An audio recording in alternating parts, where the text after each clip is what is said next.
Czcigodni księża z księdzem proboszczem Tadeuszem Knutem na czele, władze samorządowe, szanowni państwo. Polska to ojczyzna, ojczyzna to Polska. Polska to też historia wielu pokoleń Polaków. 3 rozbiory Polski w 1772, 1793 i 1795 roku na prawie 150 lat. Niektóre z części Polski pognębiły i wymazały z mapy Polski. Dzięki staraniom, determinacji, dążeniom i wytrwałości naszych pradziadów tej Polski nie wymazano z serc, jak chcieli niektórzy. Polska, 11 listopada, to wielka uroczystość patriotyczna.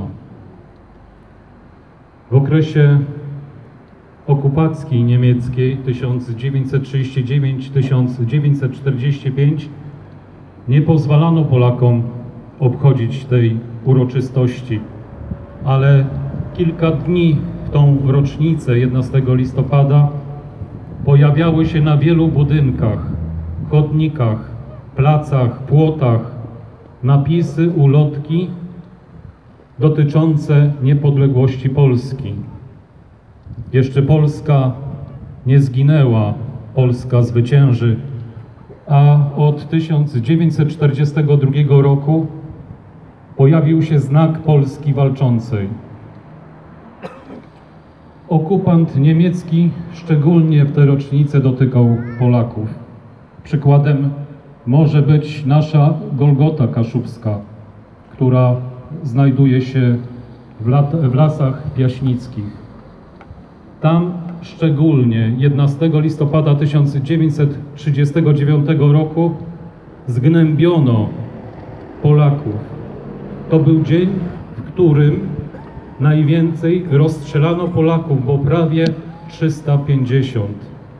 Zginęła tam część inteligencji kaszubskiej, polskiej, inteligencji intelektualnej, społecznej, politycznej, wójtowie, burmistrzowie, urzędnicy, policja i spora część duchowieństwa naszej diecezji.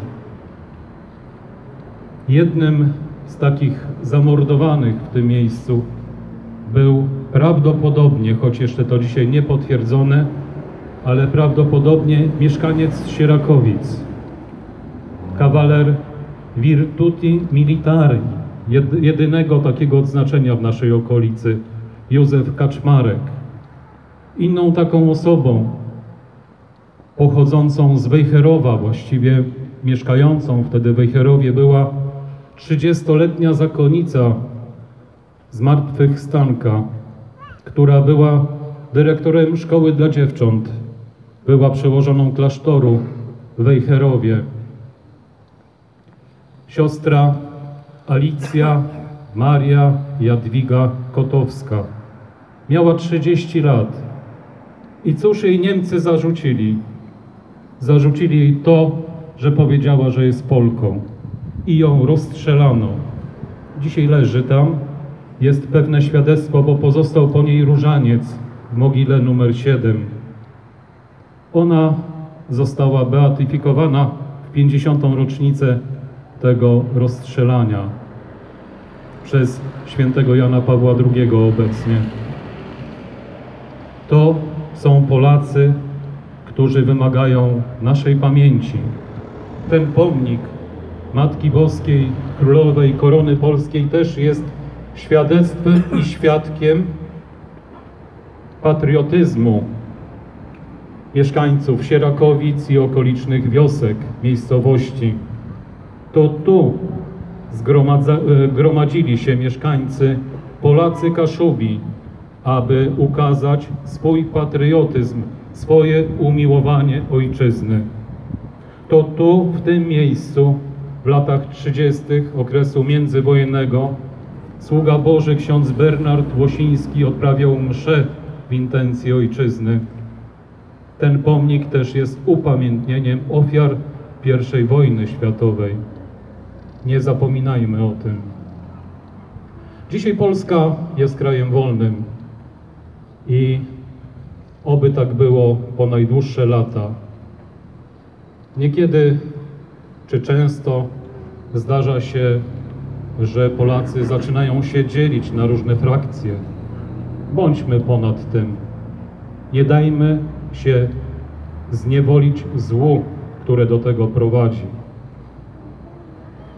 Od ponad 800 lat franciszkanie używają takiego zawołania: pokój i dobro.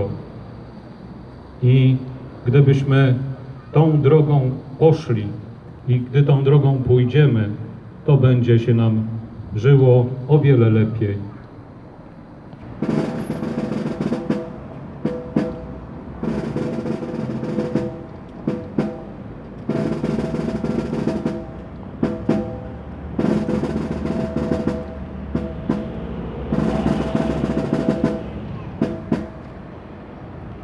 Kwiaty składa delegacja Rady Powiatu Kartuskiego pani Ewa Gruczo i Piotr Zęgierski.